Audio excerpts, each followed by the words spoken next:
साथियों, हम सभी ने बागवा मूवी जरूर देखी है और मुझे जितना यकीन है कि बागवा मूवी देखने के बाद हम सभी की आंखें नम जरूर हुई हैं। आप जानते हैं उसका रीजन क्या है?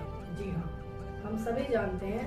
अमिताभ जी और हेमा जी की बुढ़ापे में जाके, वृद्धावस्था में जाके मजबूरी वश उन्हें अलग रहना पड़ा। इस वजह से वो जो दौर हमने देखा, उनकी जो हालत हमने देखी, वो बहुत ही ज्यादा पेनफुल थी, क्योंकि उन दोनों को एक दूसरे से बहुत ज्यादा प्यार था।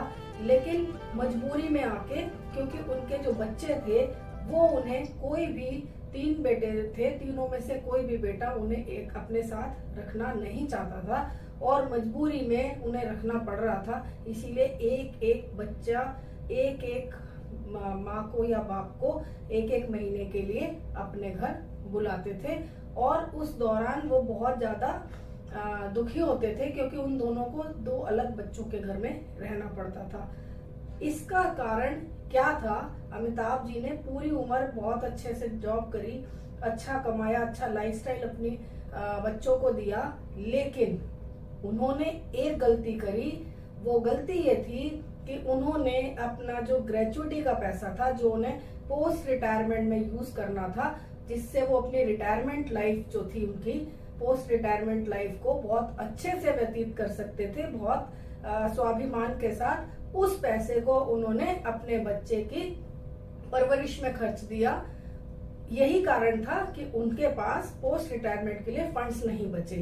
कारण जो भी हो, कहने का मतलब सिर्फ ये है, यदि हम अपनी रिटायरमेंट प्लानिंग नहीं करते हैं, हम कोई एक अमाउंट अपने लिए, अपने बुढ़ापे के लिए सेफ एंड सिक्योर करके अलग नहीं रखते हैं, तो हम सभी की लाइफ में ये पड़ाव आ सकता है और जरूर आता है। इसीलिए समय रहते यदि आप अपनी रिटायरमेंट प्लानिंग कर लें, मैं बच्चों के लिए पैसा खर्च करने को गलत नहीं कहूंगी, लेकिन हर चीज को प्लान्ड वे में करना चाहिए। बच्चों के लिए फंड अलग होता है, हमारे लिए फंड अलग होना चाहिए।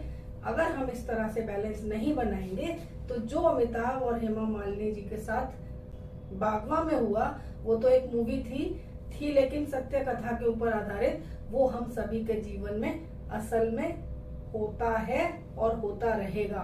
तो आप भी यदि अपनी रिटायरमेंट प्लानिंग सही तरह से करना चाहते हैं, तो आप मुझे आज ही संपर्क करें। हम मिलकर बात कर जानेंगे कि आपकी जरूरतें क्या हैं और किस तरह से आपकी रिटायरमेंट प्लानिंग को ठीक से किया जा सकता है। धन्यवाद।